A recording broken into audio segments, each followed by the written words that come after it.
Livro de Esther, capítulo 3. É fácil de achar, está pertinho do livro dos Salmos. Antes dos Salmos, o livro de Jó, e antes de Jó, o livro de Esther. Nós vamos fazer o seguinte, a gente vai ler daqui a pouquinho esse texto, ok? Vamos tá. Existe um problema que todos nós enfrentamos que é muito difícil para nós.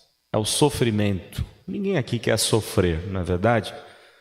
Nós não somos masoquistas, não temos prazer no sofrimento. Apesar da palavra de Deus mostrar o quanto o sofrimento faz parte da nossa vida, né, e o quanto a gente precisa enfrentá-lo, ter forças para enfrentar o sofrimento. É interessante que existe um livro de um presbiteriano chamado Hersey Sproul, e tem esse título, como você está vendo aí na tela, né, da TV, Surpreendido pelo Sofrimento. Quantas vezes o sofrimento nos surpreende? E esse é o título do livro de Sproul, onde ele fala do chamado de Deus para o sofrimento. A gente pensa em chamado de Deus para uma série de coisas, né? Chamado para ser pastor, para ser missionário, chamado para trabalhar em áreas específicas da sociedade, ser engenheiro, ser médico, ser qualquer outra função. Mas há um chamado de Deus para sofrer também. É que as pessoas não gostam muito de falar desse tema. Aliás, nos púlpitos por aí não se fala muito, é o contrário, né? Fala-se de alegria, fala-se de vida boa, de prosperidade, saúde perfeita. Mas há um chamado de Deus para o sofrimento. Há um chamado de Deus para a gente enfrentar o sofrimento. E Hersey Sproul, nesse livro, ele vai apontar justamente isso. Quantos textos da palavra no Novo Testamento mostram que nós, igreja, somos convidados a sofrer como Cristo sofreu, a ser coparticipante do sofrimento de Cristo. Você vai encontrar isso nas cartas de Paulo, você vai encontrar isso nas cartas de Pedro, e o tempo todo há esse tema, o ser coparticipante dos sofrimentos de Cristo. Um pouquinho mais adiante nesse livro, Hersey Sproul, ele cita o exemplo de Jó. E nós sabemos que Jó talvez seja o grande exemplo de sofrimento. Nenhum de nós gostaríamos de estar na pele de Jó. Que situação triste. E uma das questões que Jó está, no seu coração, está colocando diante de Deus é: por que, Senhor, tanto sofrimento? Jó não entende, aliás, ninguém entendia o sofrimento de Jó. Como pode Jó ter perdido todos os seus bens, logo em seguida todos os seus filhos, depois ele perde a sua saúde com uma enfermidade gravíssima, ele perde o apoio da sua esposa, que diz a ele: amaldiçoa o teu Deus e morre, e ele não faz isso, ele não amaldiçoa Deus. Ele perde o apoio dos seus amigos, porque todos acharam que Jó cometeu alguns pecados para passar por aquele sofrimento, e não era o caso. A Bíblia diz que Jó era um homem temente a Deus, reto, que se desviava do mal, e ainda assim teve que enfrentar tanto sofrimento. É interessante que Deus não responde a Jó. O tempo todo Jó quer saber de Deus por que todo aquele sofrimento, mas Deus não responde, porque o nosso Deus é um Deus de mistério. Ele vai além. Antes de responder a Jó, ou ele não vai responder a Jó por o motivo pelo qual Jó estava sofrendo tanto, mas ele vai mostrar a Jó quem realmente Deus é, né? Deus se mostra, Deus se revela a Jó. Deus mostra a Jó que ele é o soberano de todas as coisas, que ele é o criador de todas as coisas, né? E ele começa a dialogar com Jó. Onde você estava, Jó? Quando eu fiz as estrelas, quando eu fiz todas as coisas. E ele descreve os últimos capítulos de Jó. Nós olhamos a descrição de Deus, que Deus faz de si mesmo, e nós só podemos fazer como diz o Salmo 46:10: aquietai-vos e sabei que eu sou Deus. Sou exaltado entre as nações, sou exaltado na terra. Foi isso que Jó fez. Jó não teve a resposta para o seu sofrimento. Por que ele tinha que passar por tudo aquilo? Mas lá no final do livro, Jó diz assim: Senhor, agora os meus olhos te veem. Antes eu conhecia o Senhor apenas de ouvir falar, mas agora eu vejo o Senhor. Agora a intimidade com Deus. O sofrimento faz isso. É no sofrimento que nós buscamos mais a Deus. É no sofrimento que a gente se aquieta em Deus, que a gente clama ao Senhor, a gente se aproxima do Senhor. É interessante como o sofrimento chega de maneira surpreendente, deixa o nosso coração perplexo muitas vezes. É o que está acontecendo aqui no capítulo 3 de Esther.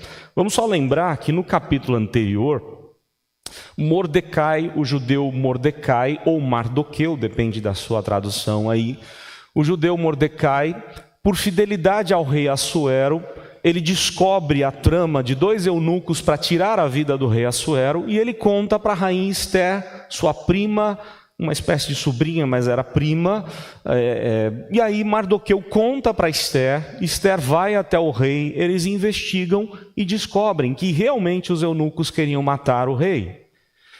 O que deveria ter acontecido logo em seguida é Mardoqueu ser condecorado, não é verdade?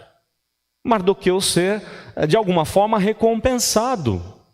Olha, existe um judeu aqui no nosso reino que guardou a vida do rei, então nós vamos dar a ele, no mínimo, uma medalha. Ou não quer dar algo, não quer dar um presente, fala pelo menos um obrigado. Não é assim que a gente esperava na história? Mas, surpreendentemente, a história começa de outra forma. A história começa com sofrimento para Mardoqueu e para todo o povo de Deus.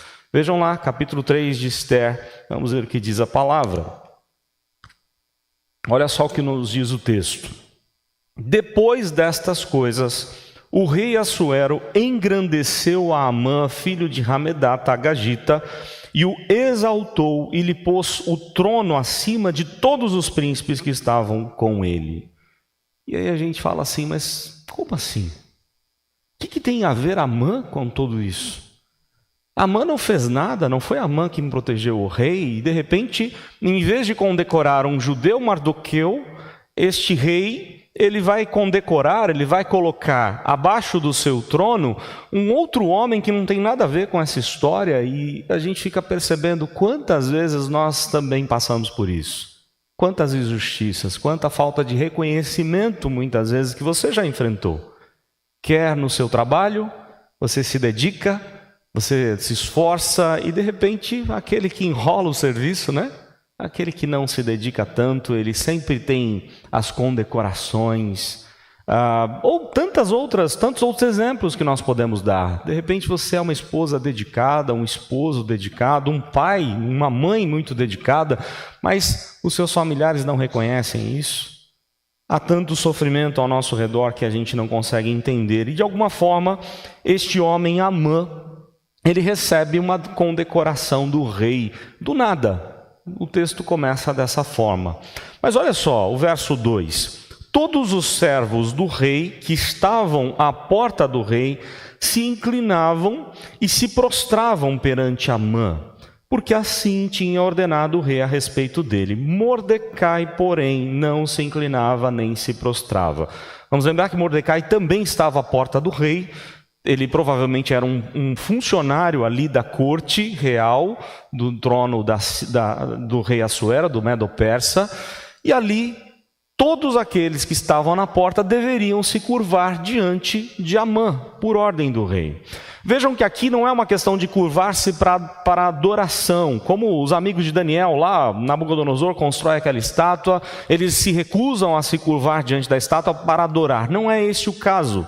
Não tem nada a ver com adoração aqui. Tá? A questão é, tanto que Mardoqueu se curva diante do rei Assuero, a rainha Esther se curva diante do rei Assuero, é um curvar-se por respeito, reconhecendo a autoridade ou estar debaixo da autoridade. Naquela cultura, naquele tempo, isso era algo normal. Mas Mardoqueu se recusa a curvar-se diante de Amã. Ele não reconhece a autoridade de Amã sobre ele e ele não quer aceitar a ordem do rei nesse sentido. Por que será? O que está acontecendo aí com Mardoqueu? Os servos até tentam ajudar Mardoqueu. Eles avisam Mardoqueu, olha, você precisa se curvar, senão o rei vai ficar sabendo e as coisas podem piorar para o seu lado. Verso 3. Então os servos do rei que estavam à porta do rei disseram a Mordecai, por que transgrides as ordens do rei? Sucedeu, pois, que dizendo-lhe eles isto dia após dia, e não lhes dando ele ouvidos, o fizeram saber a Amã para ver se as palavras de Mordecai se manteriam de pé, porque ele lhes tinha declarado que era judeu. Então olha só, eles ainda por dias falam com Mordecai ou Mardoqueu.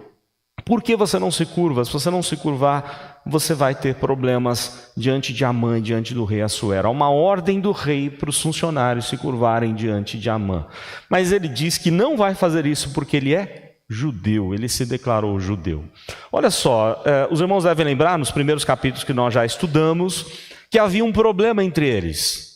Amã é um agagita, um descendente de Amaleque, um amalequita, descendente direto dos amalequitas, neto de Esaú, e aquele mesmo povo que na passagem do deserto, quando Moisés tirou o povo da terra prometida, o mesmo povo que guerreou contra Moisés. A decisão de Deus naquele momento, quando eles ganham aquela batalha, lembram da mão de Moisés sendo erguida, Arão e Ur levantando as mãos de Moisés, enquanto Moisés está com a mão erguida, a batalha foi vencida. Quando Moisés abaixava as mãos, eles perdiam a batalha. A decisão de Deus, o decreto de Deus é que ele iria extinguir da face da terra os amalequitas. Essa era a ordem de Deus. E isso foi possível, ou seria possível, no tempo do rei Saul. Quando em batalha com os amalequitas, Deus deu a vitória para Saul, mas por desobediência a Deus, Saul não destruiu os amalequitas. Saul guardou aquilo que mais interessava, inclusive o rei. E é quando Samuel chega cheio de ira contra Saul, dizendo: para Deus é muito mais importante obedecer do que sacrifício. Ele guardou os animais, os amalequitas, dizendo que seria para sacrifício. Ele guardou o rei, provavelmente para tirar vantagem disso e conseguir mais dinheiro de outros povos ou dos próprios amalequitas. Por causa da atitude irresponsável de Saul, agora o povo de Deus está prestes a ser destruído por esse tal Amã. Havia uma rixa então entre eles. Por quê? Mardoqueu ou Mordecai é descendente direto de Saul e Amã é descendente direto de Amaleque. Uma briga de séculos, de muito tempo, eles estão vivendo assim. E ele então se recusa a se curvar diante de Amã. Aí o texto continua, vamos lá, verso 5. Vendo, pois, Amã que Mordecai não se inclinava nem se prostrava diante dele, encheu-se de furor. Olha só. Aí o inimigo toma a conta total, Toma a vida de Amã para cumprir os seus propósitos. Ele se enche de furor, de ira, mas não só contra Mordecai. Verso 6. Porém, teve como pouco nos seus propósitos o atentar apenas contra Mordecai, porque lhe haviam declarado de que povo era Mordecai. Por isso procurou Amã destruir todos os judeus, povo de Mordecai, que havia em todo o reino de Assuero. A trama agora piora, a situação piora, porque Mordecai está correndo risco, mas não só Mordecai, risco de morte. Todo o povo de Deus está prestes a morrer pelo furor, pela ira de Amã. Um homem sem escrúpulo, um homem mentiroso, caluniador e que tem acesso livre ao rei. E um homem que vai fazer de tudo para destruir o povo de Deus aqui. Nós vemos novamente acontecendo na história do Antigo Testamento o cumprimento de Gênesis 3,15. Lembram lá as duas sementes? Da semente da mulher vai nascer aquele que vai esmagar a cabeça da serpente, os planos de Satanás, mas a serpente, vai ferir o calcanhar. A briga das duas sementes, das duas linhagens, a semente da mulher, a semente de Satanás, a semente de onde viria Cristo contra a semente de Satanás. Desde o início, desde o primeiro homicídio, quando Caim decide matar Abel, o furor no coração de Caim foi colocado pelo próprio Satanás para impedir a vinda do Messias. E agora, destruindo o povo de Deus, o Messias não vem mais. E nós aqui não estaríamos nesse dia. E todos nós estaríamos condenados no inferno. Olha só o plano de Satanás. Este plano, se tivesse dado certo, nós todos aqui seríamos condenados à morte eterna. Vejam que não ia atingir só o povo judeu naquele tempo de Esther. Todos nós estaríamos condenados e nem nos reuniríamos como igreja, porque Cristo não teria vindo. E nós estaríamos completamente perdidos no nosso pecado. Mas os planos de Deus não podem ser frustrados, nos diz a palavra, Seguimos então a história, e aí o texto no verso 7 diz assim: no primeiro mês, que é o mês de Nisã, no ano 12º, do rei Assuero, se lançou o pur, isto é, sortes perante Amã, dia a dia, mês a mês, até o 12º, que é o mês de Adar. Vejam só, ele vai buscar a ajuda dos astros, ele é um astrólogo, um bruxo, e ele confia no poder dos astros. Confiando na astrologia, ele vai todos os dias, todos os meses, lançar sortes para ver qual mês escolhido para matar o povo de Deus, para destruir o povo de Deus. E o verso 8 diz: então disse Amã ao rei Assuero: existe espalhado, disperso entre os povos, em todas as províncias do teu reino, um povo cujas leis são diferentes das leis de todos os povos e que não cumpre as do rei, pelo que não convém ao rei tolerá-lo. Se bem parecer ao rei, decrete-se que sejam mortos, e nas próprias mãos dos que executarem a obra, eu pesarei 10.000 talentos de prata para que entrem nos tesouros do rei. Olha só, este homem está disposto a dar um dinheiro que ele mesmo não tem. O dinheiro que ele diz para Assuero: olha, Assuero, tem um povo aqui que não respeita as suas ordens para ser destruído, e eu estou pronto a financiar essa destruição, diz o texto aí, né? Com 10.000 talentos de prata para que entre no tesouro do rei. 10.000 talentos de prata era a arrecadação, era mais da metade da arrecadação de impostos de todo o império de Assuero num ano. Ele não tem esse dinheiro. De onde ele vai conseguir tudo isso? Claro que quando se refere a prejudicar alguém, quando o inimigo quer destruir a vida das pessoas, o dinheiro aparece de todo lado, não é verdade? Ah, como tem dinheiro para fazer guerras nesse mundo, não é verdade? Quantos bilhões e bilhões são gastos para guerras, financiar guerras, em todos os lados ou de ambos os lados. Quando você está enfrentando, né, a luta contra um vício, por exemplo, você sempre vai encontrar alguém para ti. Se o seu problema é bebida, você vai encontrar alguém para pagar uma bebidinha para você no bar, um amigo seu. Ou se você tem problemas com drogas mais pesadas, sempre vai ter alguém para te oferecer uma droga de graça. Como o inimigo faz isso? Financia aquilo que é mal, a obra das mãos dele. O inimigo faz de tudo. Claro que Amã tem a ideia de saquear o próprio judeu. Ele vai matar o judeu, ele vai pegar o dinheiro dos judeus. E vamos lembrar que judeu sempre tem muito dinheiro. E a maioria deles comerciantes em todo o império de Assuero, em todas as províncias do império, ele vai financiar a morte do judeu com o próprio dinheiro do judeu. Mas não só isso, ainda assim ele vai ter que colocar uma boa soma em dinheiro para completar aquilo que ele está dizendo ao rei. E aí o texto continua, dizendo no verso 10, então o rei, olha só o que diz o texto, verso 10, então o rei tirou da mão o seu anel e deu a Amã, filho de Hamedata, Agagita, adversário dos judeus, e lhe disse: essa prata seja tua, como também esse povo, para fazeres dele o que melhor for do teu agrado. O rei tira o seu anel, o anel do seu símbolo, para dar a Amã e dizer: faça o que você quiser. Aí as coisas começam a piorar, né? Quando a sociedade, ou quando a cultura toda da nossa sociedade diz isso, eu falava um pouco com os jovens no acampamento sobre esse tema. Viva do seu jeito, faça o que você quiser da sua vida, você acha que vai dar certo? Quando a gente busca um Deus que não aponta o nosso pecado, por exemplo, que trata a gente como um filho tão queridinho, tão amado, e que não corrige a gente, que é o que a gente quer muitas vezes, quando a gente tem um Deus assim, ou quando a sociedade diz isso, né?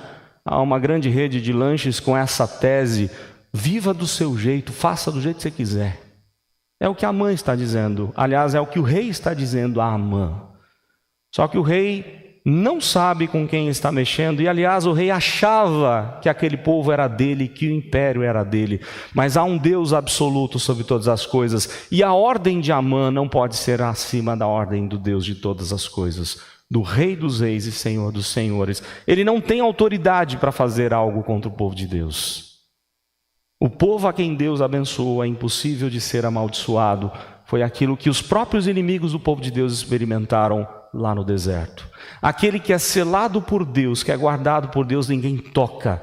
está nas mãos do Senhor, ninguém pode tocar. É menina dos olhos de Deus, e tantos outros textos como a palavra de Deus nos lembra do amor de Deus por nós. Então vejam só, o rei dá ordem para Amã: faça o que você quiser com esse povo. Ele é um rei irresponsável, assim como foi Pilatos no julgamento de Cristo. Ele não sabia exatamente nem quem era o povo, qual a acusação contra aquele povo. Vejam as coisas erradas aqui, não houve julgamento contra os judeus. Ele nem sequer perguntou qual era o povo. Faz o que você quiser aí, mata esse povo aí. Irresponsabilidade de um rei que desde o início demonstra ser um péssimo rei. E aí o verso 12: chamaram, pois, os secretários do rei no dia 13 do primeiro mês, e segundo ordenou Amã, tudo se escreveu aos sátrapas do rei, aos governadores de todas as províncias e aos príncipes de cada povo, a cada província no seu próprio modo de escrever e a cada povo na sua própria língua. Em nome do rei Assuero, tinha o anel dele, né? Em nome do rei Assuero se escreveu, e com o anel do rei se selou. Olha só. Enviaram-se as cartas por intermédio dos correios a todas as províncias do rei, para que se destruíssem, matassem e aniquilassem de vez a todos os judeus, moços e velhos, crianças e mulheres, em um só dia. Qual dia que caiu a sorte? No dia 13 do 12º mês, que é o mês de Adar, e que lhes saqueassem os mês. Tais cartas encerraram o traslado do decreto para que se proclamasse a lei em cada província.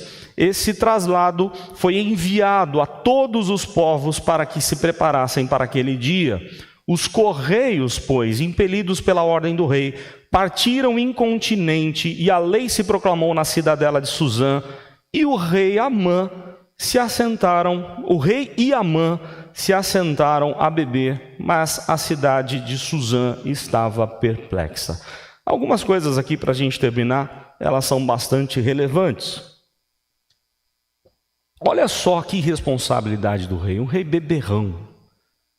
Você queria conseguir alguma coisa de Assuero, convida ele para tomar alguma coisa, né? Uma bebidinha. A morte, o decreto para tanta gente, um decreto de morte na vida de tantas pessoas, e o rei simplesmente vai beber com Amã. Enquanto toda a cidadela, todo o império dele está perplexo pela ordem do rei. É o que diz o texto, olha só: mas a cidade de Suzã estava perplexa. Como pode o rei dar um decreto desse? Matar um povo que não fez nada de mal para ninguém, um povo que desde Daniel e seus amigos sempre ajudou todos os imperadores, sempre esteve à frente, cuidando. O próprio Mardoqueu, talvez pessoas sabiam do que Mardoqueu havia feito, protegendo o rei, guardando a vida do próprio rei. E de repente agora, esse louco e bêbado rei Assuero resolve se embriagar com Amã e liberar Amã para fazer o que bem entende. Olha só que interessante. O inimigo acha que tem alguma coisa, mas na verdade nada é dele. Tudo pertence a Deus. Lembram que quando Cristo foi tentado lá no deserto, ele certa vez levou Jesus para um ponto muito alto e disse assim: olha, se você prostrado me adorar, eu vou dar todos esses reinos para você. Mentiroso! De quem são todos os reinos da terra? Senão de Cristo, o Senhor de todas as coisas. Mas Satanás é o mentiroso. Satanás é aquele que acha que tem alguma coisa. Ele é, na verdade, como diz o Dr. Van Groningen, a maior autoridade do Antigo Testamento, ele dizia assim: Satanás é o reino parasita, ele não tem nada. Ele é como um parasita, tentando tirar forças daquilo que não é dele. E Satanás está agindo aqui no coração de Amã, no coração de Assuero, pela irresponsabilidade de um rei que nem sequer investigou o que estava acontecendo. Simplesmente achou legal e falou para Amã: faz aí o que você bem entende. Mas eu queria que você voltasse comigo no verso 13, presta atenção um pouquinho, e eu vou dar um exercício aqui a todos vocês. Tentam lembrar um texto do Novo Testamento, uma palavra de Cristo, que reporta diretamente aquilo que está descrito aqui no verso 13. Tenta lembrar aí comigo, vamos lá. Olha só o que o texto está dizendo.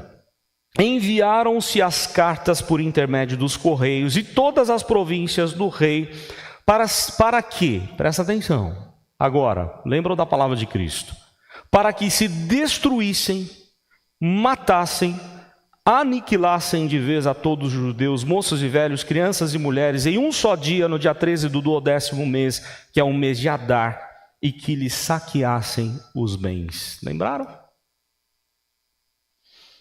Quando lá em João 10, capítulo 10, verso 10, o Senhor Jesus diz assim: o ladrão vem somente para roubar, matar e destruir. É o que o inimigo está fazendo aqui. Olha só, para que matassem, destruíssem, aniquilassem e saqueassem os bens do povo de Deus. O ladrão vem somente para roubar, matar e destruir. Ainda bem que o texto continua, né? O Senhor Jesus diz assim: eu vim para que tenham vida e a tenham em abundância. Sabe o que está acontecendo aqui, irmãos? Quando você olha para esse verso e você olha para João 10, para resolver todo esse problema aqui, sabe o que Deus fez? Deus pegou o seu filho amado, o amado, e disse assim para Satanás: pode destruir o meu filho, pode matar o meu filho, pode cuspir nele, pode torturar o meu filho, pode fazer o que você quiser com o meu filho, mas deixa o meu povo quieto. Quando a gente é surpreendido pelo sofrimento, a gente tem que lembrar que o sofrimento de Cristo foi muito maior do que qualquer sofrimento nosso. Deus não poupou o seu filho por amor a nós. Deus entregou o seu filho para o maior de todos os sofrimentos, para que nós pudéssemos ter vida abundante. Ele foi moído pelas nossas transgressões, como diz Isaías 53. Lá no Getsemane ele foi espremido, Getsemane, prensa de azeite, ele foi espremido com todo tipo de dor, dor física, dor emocional. Ele experimentou as maiores depressões, angústias que um ser humano pode experimentar. E ele levou sobre si todas as nossas dores. O castigo que nos traz a paz estava sobre ele. O que Deus está fazendo aqui, quando a gente olha para o final da história de Esther, a gente vai seguir ainda nos outros domingos. Quando a gente olha para o final da história de Esther e quando a gente olha para o Novo Testamento, o que Deus está fazendo é justamente isso. Deus não poupou o seu Filho amado para que nós não fôssemos roubados, para que nós não fôssemos envergonhados, para que nós não sofrêssemos a morte como aqui estava prescrito. Porque houve um decreto de um rei maior do que Assuero, um decreto de um rei que ama o seu povo e que lá na eternidade decidiu proteger o seu povo. Povo de Deus ninguém toca, povo de Deus é dele, é propriedade exclusiva do Senhor. O inimigo pode até tirar a nossa vida, nós podemos ser perseguidos, como a história da igreja mostra, quantas vezes a igreja foi perseguida e morta por amor a Cristo. Mas o inimigo não pode tirar de nós a vida eterna, a vida abundante que está em Cristo Jesus. Porque há um decreto, não de Assuero, o decreto de Assuero não é nada. Há um decreto do Deus eterno, de comprar um povo, de pagar o preço da dívida desse povo, enviando o seu filho e dando a Satanás a liberdade para ele fazer o que quisesse com o seu filho, mas para que nós não passássemos por isso.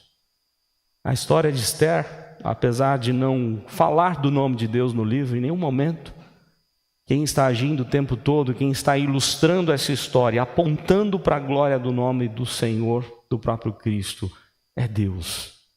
Deus está o tempo inteiro cuidando de cada detalhe da vida de Esther e do povo de Deus aqui. Eu queria terminar dizendo o seguinte: eu não sei qual é o tamanho do seu sofrimento. Há momentos que o sofrimento chega, né? Ou como diz aqui o texto, quando ele chega nós ficamos perplexos. Toda a cidadela de Suzã estava perplexa, tamanho sofrimento. Eu não sei qual o tamanho da sua dor. Talvez você esteja passando um momento difícil. Quem sabe você já passou momentos piores. E sabemos que enquanto vivemos aqui, nós enfrentaremos momentos muito difíceis da nossa vida. Mas quando a gente olha o decreto de Deus em nos fazer dele, em nos comprar por um alto preço, o sangue do seu Filho, nós nos aquietamos, nós temos forças para enfrentar qualquer dificuldade na nossa vida. Mesmo que sejamos surpreendidos pelo sofrimento, nada vai tirar de nós, ninguém pode nos separar do grande amor de Deus. Paulo vai dizer isso em Romanos 8, Paulo em Romanos 5, verso 8, ele diz: Deus prova o seu amor para conosco pelo fato de ter enviado Cristo Jesus para morrer no nosso lugar. Vamos orar, vamos ter alguns instantes de oração. Coloca o seu sofrimento diante de Deus. Vamos colocar diante dele, pedir forças a ele, pedir no nosso coração alegria, esperança e a certeza de que Cristo pagou a alta dívida do nosso pecado. Esse é o maior dos nossos sofrimentos. Sofrimento eterno nós não passaremos de forma alguma. Vamos orar, vamos ter alguns instantes de oração. Quantas vezes o nosso maior problema é a falta de fé, de não acreditar que Deus nos ama, de não acreditar que Deus tem solução para cada uma das situações da nossa vida.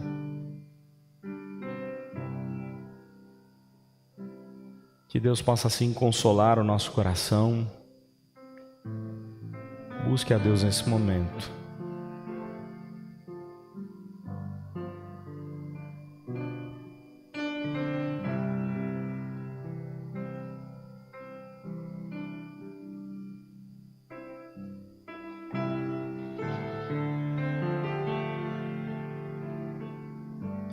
Lembre do sofrimento de Cristo.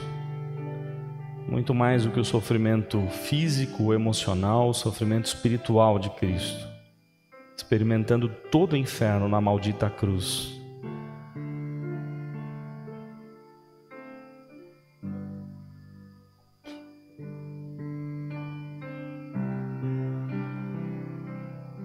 Ó Deus, o Senhor sabe como nós estamos.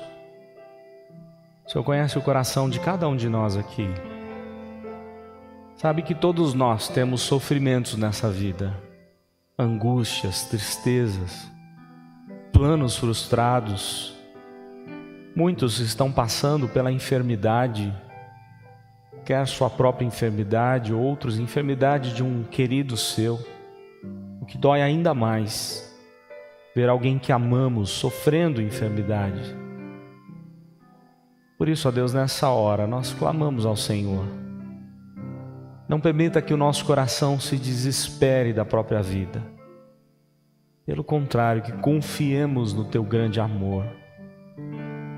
E saibamos que apesar dos sofrimentos dessa vida e de muitas vezes sermos surpreendidos por esses sofrimentos que a vida nos traz,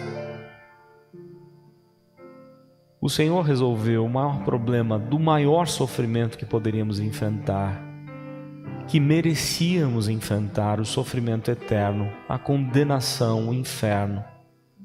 Tu sabes que somos pecadores, indignos. Não merecíamos estar na presença do Senhor, receber do Senhor vida abundante, vida eterna. Pelo contrário, merecíamos a morte eterna. Ó Deus, mas aprove ao Senhor resolver esse problema. E não havia outra forma senão um sangue inocente.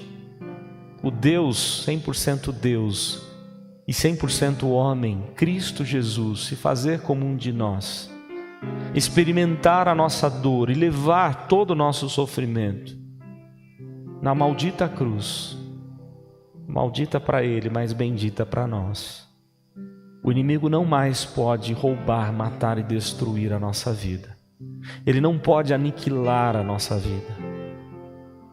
Porque nós estamos em Cristo Jesus e nele nós temos vida eterna, vida abundante. Mas ele teve que experimentar toda a vergonha. Aquilo que ele tinha na cruz, até mesmo isso foi roubado dele. E os soldados ali naquele momento ficaram lutando para ver quem roubaria, quem ficaria com suas próprias vestes. Ó Deus, o Senhor deixou o próprio Filho passar por tudo isso, porque era a única forma de nós, povo do Senhor, experimentar o amor, a graça, a alegria, a paz. Apesar das angústias dessa vida, nós temos a certeza, a esperança de que tudo isso um dia vai acabar e de que nós estaremos com o Senhor, com o Teu Filho, com o Teu Santo Espírito, para todo sempre, juntamente com o Teu povo, que lá já está, na presença santa do Senhor. Mas quando Cristo voltar, estaremos com o nosso próprio corpo ressurreto ou transformado, vivendo eternamente com o Senhor. Muito obrigado, Deus, por saber que a nossa vida está segura nas mãos do Senhor. Obrigado pela morte de Cristo. Obrigado porque Ele viveu, Ele venceu a morte, e com Ele nós somos mais que vencedores. Como o Teu próprio Filho nos ensina, no mundo nós passaríamos por aflições, mas que deveríamos ter bom ânimo porque Ele venceu. Diante das lutas da vida, das angústias da vida, Deus, ajude-nos a lembrar disso, da vitória do Cordeiro, de que Ele se assenta no trono com o Senhor, de que Ele é o Rei dos Reis e Senhor dos Senhores, e de que Ele mesmo usa o sofrimento para nos fazer mais próximos dEle. Visita principalmente aquelas pessoas que estão carentes da Tua graça nessa hora, passam pela enfermidade, passam por vários tipos de sofrimento. E o Senhor assim, ó Deus, possa resolver os nossos problemas de acordo com a vontade soberana, boa, agradável e perfeita do Senhor. Te damos graças em nome do Senhor Jesus. Recebeis a bênção. Que a graça do Senhor Jesus, o amor de Deus, o eterno Pai, a comunhão, o poder do Espírito Santo de Deus, seja com todos vós, com todo o povo de Deus, espalhado pela face da terra, hoje e para todo sempre. Amém.